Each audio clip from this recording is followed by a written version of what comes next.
pretty crazy.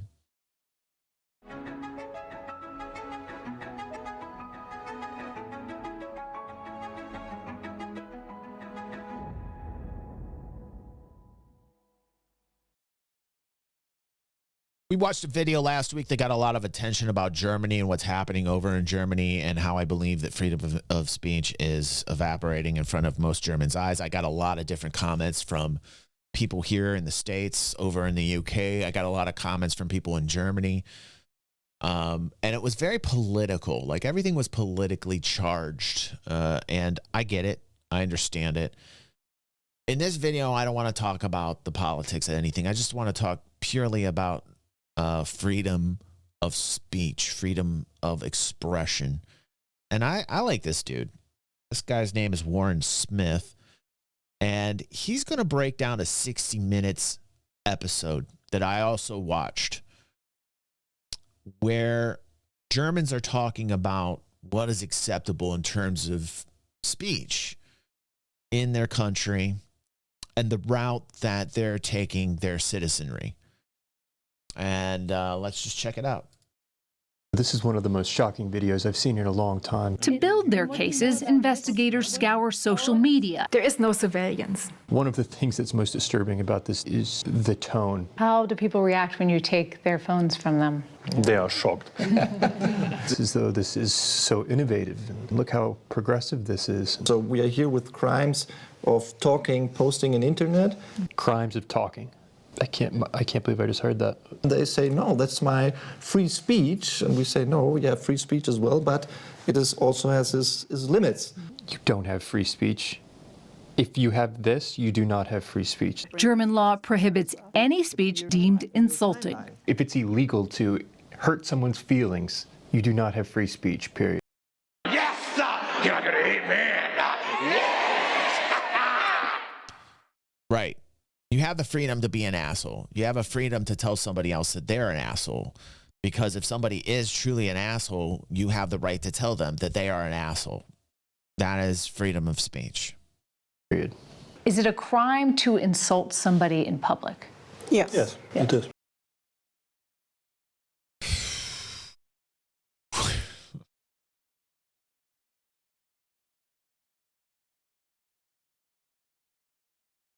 This is where it's crazy because like the lines will get blurred and people will think, well, we're talking about racism, which makes sense. Obviously, don't say fucking racist shit.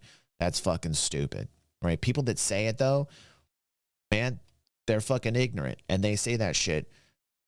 And in our country, that happens a lot. But people in our country, in America, we look at that and we say, well, that's who we don't want to be. We don't want to be that person, right? Don't want to be that person. And they have the freedom to say stupid, ignorant shit like that. But we can look at that example and say, that's not the people that we want to be, right? But like, where does that line, there's that line there. And the line is like, oh, if I hurt somebody's feelings because maybe I think that what they're doing or the way that they're acting is an asshole and I can't express myself to tell them that they're an asshole, well, then that's scary because then the state comes in, steps in and tells you like what's okay to say, what's not okay to say. And then that's when you open the door for the state to take complete control. And that's the discussion. That's the discussion. And it's a crime to insult them online as well? Yes. The fine could be even higher. Well, there's a lot that could be deemed insulting. Who gets to decide what is insulting? If somebody posts Yes. something that's not true. Who gets to decide? The state will decide, and then they will start taking everything away. That's why we have freedom of speech is the First Amendment, and the Second Amendment is the right to bear arms, because we have the right to fucking defend ourselves from people that start to take away the freedom of speech. Like our founding fathers here in America were pretty fucking smart when they drafted the Constitution, because they understood the downward spiral that happens. If free speech starts to get taken away, it becomes a fucking vacuum, and it's the first domino and the most important domino, because when you take that away, everything else falls apart. why the Second Amendment is there, and why a lot of people don't understand the Second Amendment and start arguing, oh, guns are bad, guns are bad. Guns are bad to take the oppressors away. When people start to oppress, when the state starts to oppress, then the people should have the right to fight back. They should have the right to bear arms because they're like, wow, you guys are fucking. That's why the Second Amendment is after the First Amendment. And somebody commented in the prior video, we were watching Asmongold talking about freedom of speech, and they got upset at me, and they're like, oh, you think that freedom of speech is an American thing? And maybe I misspoke, but it's a human thing. It's not an American thing. It's a human thing. But what Americans did was we drafted a fucking constitution that said we have the right of expression. We have the right of free speech.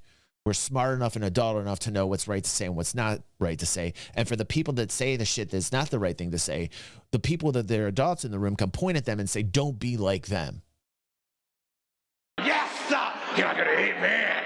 Yes. We also have the Second Amendment there because if people go completely Karen and want to tell us what to say and how to say, then that directly affects our line of thought. And if it's unjust, then we have that Second Amendment there to oppose those oppressors. So, you know, God bless the forefathers of America is what I have to say, because they were very forward thinking. Decide truth. And then somebody else reposts it or likes it. Are they committing a crime? Yeah, in the case of reposting, it is a crime as well. Well, I bet the politicians love this. Imagine how much easier that would make it for a politician. Well, no one's allowed to insult me. Well, what's an insult? If it hurts my feelings, how could that go wrong? How do people react when you take their phones from them? They are shocked. Look at the glee on their faces when they're talking about this. Yeah, they're just shocked, and their whole life is on their iPhone, so it's especially painful when we can confiscate that. It's a kind of punishment if you lose your smartphone. It's even worse than the fine you have to pay. Because your whole life is typically on your phone now. They're excited by the idea that they can have such an impact on someone's life. 3,750 euros. Wow. It's not a parking ticket. Yeah, not a parking ticket. To build their cases, investigators scour social media and use public and government data. When you make that someone's job, it is in their interest to take it as far as they can.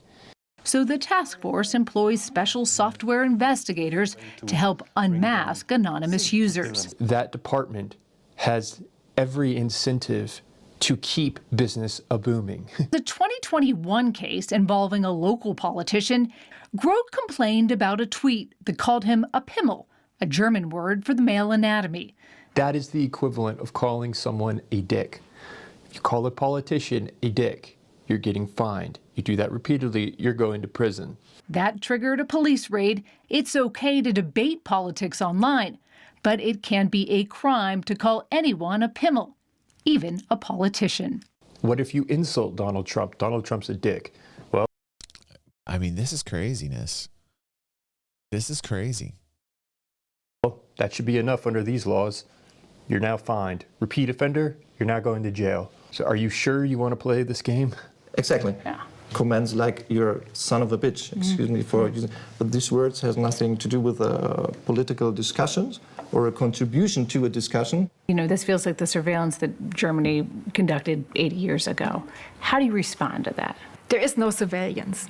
There's no surveillance. Just a moment ago, we were talking about how they're bringing an entire task force of specialist software developers to conduct surveillance. There is no surveillance. Free speech needs boundaries. Without boundaries, a very small group of people can rely on endless freedom to say anything that they want, while everyone else is scared and intimidated. Do you not think that this is what is scaring and intimidating the masses? So let me get this straight. So in order to protect the masses from a very small number of very annoying, loud, eccentric, noisy people, you therefore police the masses. Already half of the internet users in Germany are afraid to express their political opinion, and they rarely participate in public debates online anymore. Half of the internet users. Why would you participate in the debate if there's a potential you're going to get fined and imprisoned? She began receiving threats and hate-filled comments from anonymous users online. First point was, it was much more personal. You are looking so ugly.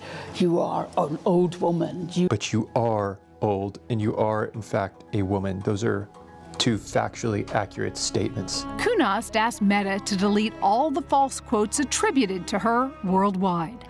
And they were astonished. What? We cannot do it. They said just by software, the software is not able to deal with all this. And we have to get a lot of new employees. And I said, yes, it's my personal right. It's my reputation. Yes, spend the money, hire an entire new department, bring them in, and take care of my reputation from across the entire internet. I don't care how many people or how much money it costs, because I'm a politician.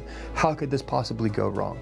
The amount of money that this is going to cost, the amount of manpower, and look at the gear and the weaponry being carried. In case of public servants, which have public offices and jobs, it's public interest that their personal rights are protected, because otherwise no one would go for these jobs. You know, that would harm democracy. Harm democracy, yes. So for the greater good, in order to protect democracy, where have you heard that before? You are not allowed to now critique politicians, because otherwise no one would want to be a politician. And what about when the mainstream media or anyone attacks Donald Trump, claiming he's a Nazi and a threat to democracy? Can you prove that that is true? Many would say that is not true. This is why I know we still have freedom of speech here in the United States, because we see that a lot, and we have the right to protest. We have the right to actually express our thoughts out there like that. And you're not seeing people being thrown in jail or punished for what they're saying about Trump. The second that Trump would do something like that, that would be the end. That would be the end of America. That would be the end of freedom of speech. And I get worried that Americans don't understand this. Like, at least, I don't know. I think the minority of Americans don't understand this, but there is a portion that don't get this concept. Those people be arrested? After all this, are you seeing less hateful comments now on your social media feeds? Yes, there are less. Well, of course they are. You're arresting people. You're finding them. Last year, the European Union implemented a new law that requires social media companies to stop the spread of harmful content online in Europe or face millions of dollars in fines. Elon should resist this. This is worth resisting. This is what Jordan Peterson was warning about. In order to be able to think, you have to risk being offensive. What happens when it is taken too far? The pendulum has swung way too far in the other direction too quickly. The European Commission is currently investigating whether Elon Musk's social media company X has breached the EU digital content law. Launching all these investigations, you're finding people, sometimes putting them in jail. Does it make a difference if it's a World Wide Web and there's a lot of hate out there? I would say yes, because what's the option? The option is to say we don't do anything? No, we are prosecutors. The problem is the potential for this to be wielded as a weapon. This is going to have an impact on the ability to strive for truth, because in the pursuit of truth, you're going to have to wade through things that are not quite there, not quite accurate. There is no free debate. As long as someone gets to decide what is true, rather than the debate itself. I like that, dude. This is what I'm scared of. What I'm seeing in Germany is very scary. This is the scariest thing in my mind, that I'm seeing what's happening now in Germany is a repeat. It's not a repeat that I want to happen. It should be the scariest thing, actually. So anyway, my heart goes out to Germans. I know I had plenty of comments in the last highlight of Germans who were like, please, stand up for our freedom of speech and get this out there. And that's why I'm doing this. That's why I'm watching this with you all, because I think I have a lot of German viewership here on the channel, and I feel for the people of Germany. And just I would say fight. I would say fight for your freedom of speech. I had another gentleman who was talking about what they had in Germany is called the Basic Law, and he kind of cited what the Basic Law was. And I said, yes, I agree with much of what you have cited from Basic Law. The thing I'm concerned about is who is interpreting it. And I don't think maybe it was a language barrier. He didn't understand where I was coming from. But the interpretation of the Basic Law and who's enforcing the Basic Law, that's what I kind of worry about in Germany, and that suppression I see happening on freedom of speech directly affecting people's ability to get out thoughts, which is the first chink in the armor, where you start to find when the state comes in and starts limiting your ability to speak your mind. Essentially, thought gets suppressed, and that's very dangerous, because then you can't have a discussion or a debate freely with anybody, and then it all kind of shuts down, and then the state decides everything for you. And my heart goes out to Germans there who can understand this and see this very plainly, and I think the majority do. Of Germans that live in Germany, they can see it. I believe that the majority of Americans can see it, and I think we all should be very concerned about this.